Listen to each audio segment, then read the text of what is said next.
In this video, we will go over some of the basic mechanisms of the Clarion cognitive architecture, including some technical details. This will give you a better idea about how the architecture functions. We'll start with the basics and define artificial neural networks, which are the foundation of the representations in Clarion. An artificial neural network is a collection of neurons among which activations may spread.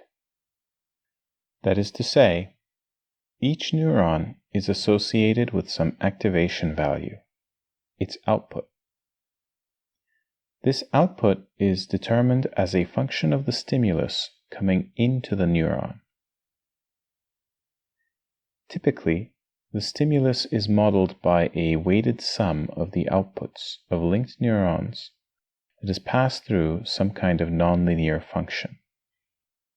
A remarkable feature of neural networks is that they may exhibit parallel and distributed processing. We say processing is parallel because there is no particular order of operation. Each unit may determine its output as soon as it receives inputs. Processing is said to be distributed when the output of an individual unit is not, by itself, meaningful. In such cases, we have to look at a population of units and the pattern of activation that they form in order to retrieve information. Another important feature of neural networks is that their parameters may be learned by various means, including gradient descent with backpropagation. In this technique, each parameter is adjusted in the negative direction of the partial derivative with respect to the parameter of some cost function. In Clarion, two types of learning are particularly relevant. Reinforcement learning involves incremental adjustments that are driven by rewards and punishments. A prominent example of this is Q-learning, which can be combined with backpropagation to create Q networks. The distinctive feature of unsupervised learning is that there is no clear reward, punishment, or cost signal that is coming from some external source. A simple example of unsupervised learning is Hebb's rule, which states that neurons that fire together wire together. The basic representational units of Clarion are chunk nodes and feature nodes. Chunk nodes live in the top level and encode explicit knowledge, whereas feature nodes live in the bottom level and encode implicit knowledge.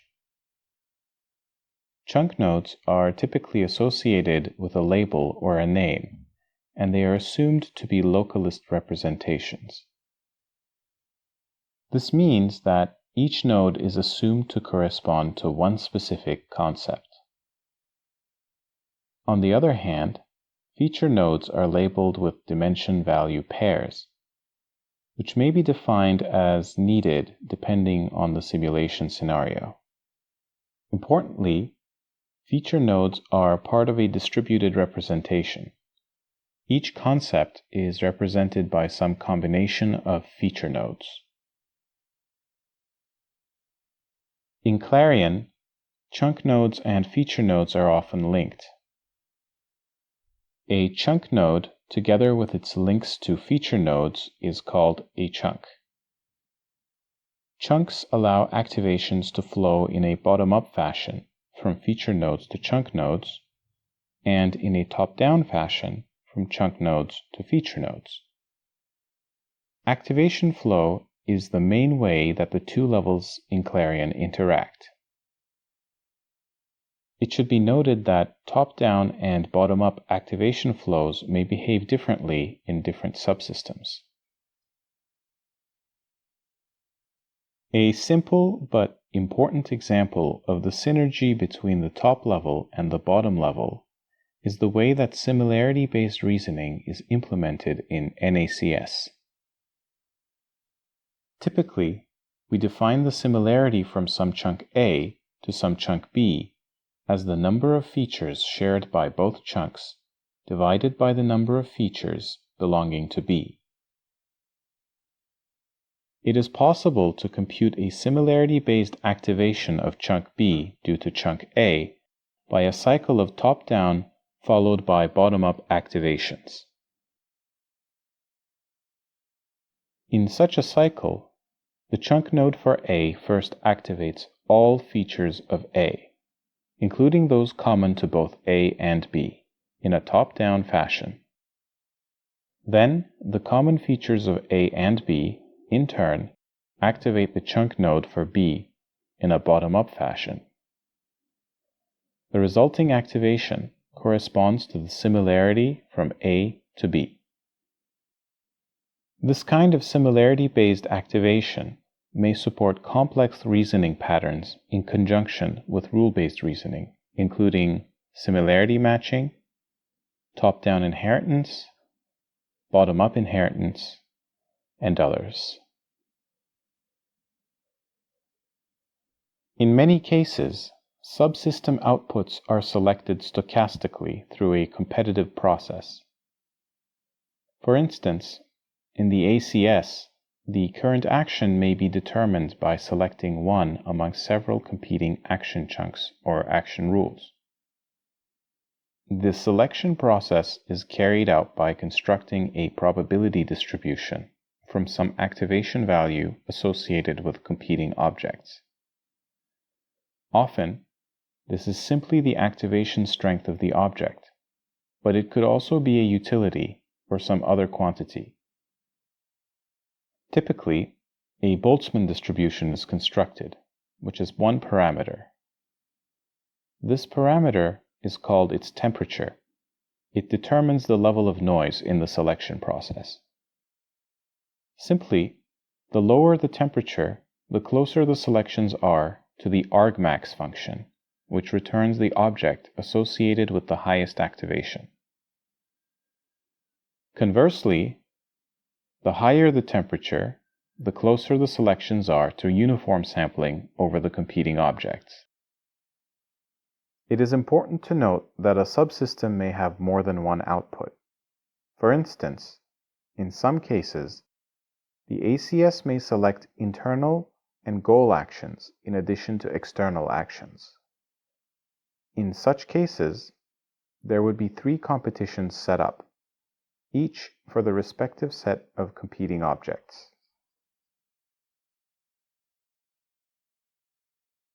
An important metacognitive issue that arises as a result of the dual representational architecture is that one may choose to emphasize processing in one level over another. The cognitive mode determines which level is emphasized. There are various possible implementations of this process. In some cases, the decision is all or none. In other cases, a combination of the 2 levels is possible. The exact choice depends on the subsystem and the specific implementation. The important thing to note about the cognitive mode is that, depending on the task and the subject's skill, a specific configuration of the cognitive mode may affect performance positively or negatively. This is another important way for the 2 levels to interact in Clarion. In the bottom level of the ACS, reactive routines are implemented by neural networks. Typically, these are Q networks. In the bottom level of the NACS, there are associative neural networks that capture implicit declarative knowledge. In general, neural networks in the bottom level encode associations among features. These networks are often feed-forward, but may exhibit a variety of architectures. Additionally, the bottom level of a subsystem may be modular and contain different networks for different functions. Different learning methods are appropriate for different subsystems. For instance, reinforcement learning is much better suited for the ACS, whereas unsupervised learning is much better suited for the NACS. In the top level, associations among chunks are encoded by rules. Typically, the form of a rule links one or more conditions to a conclusion, and the conclusion is activated if the conditions are activated. Partial activations are allowed. In the ACS, only one condition is allowed per rule, whereas in NACS, multiple conditions are allowed. Each condition is associated with a weight, and these weights serve different functions in different subsystems.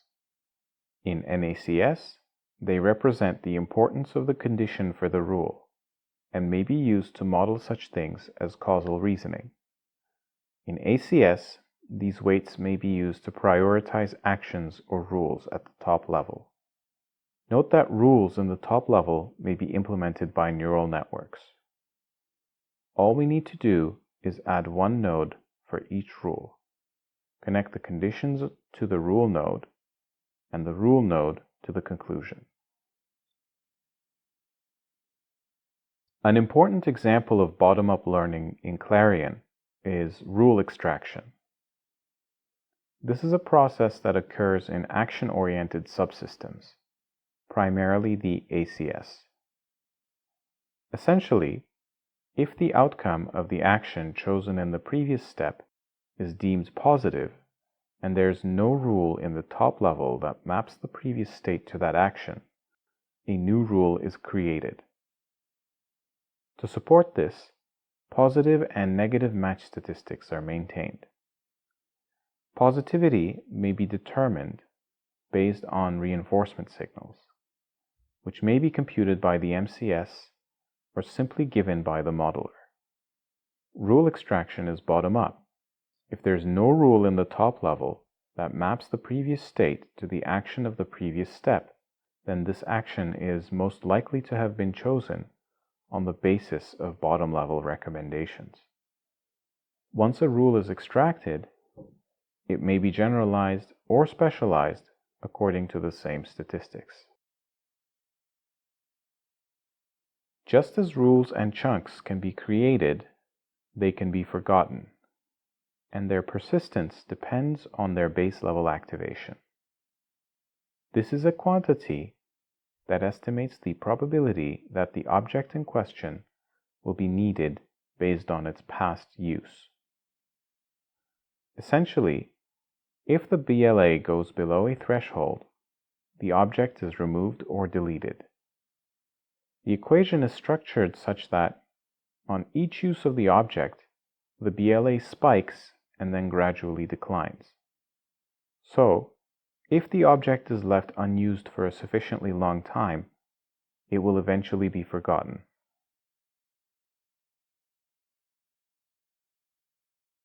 Drive strengths are important motivational variables.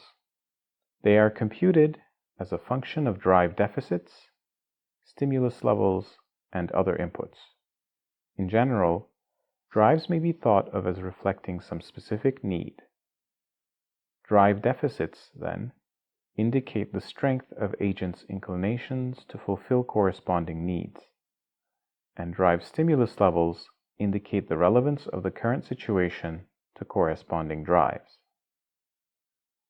The various parameters that appear in this equation are determined by individual differences, agent history, and drive type.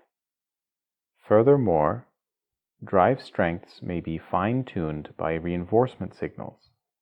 In fact, the same signals as the ones that are sent to the ACS.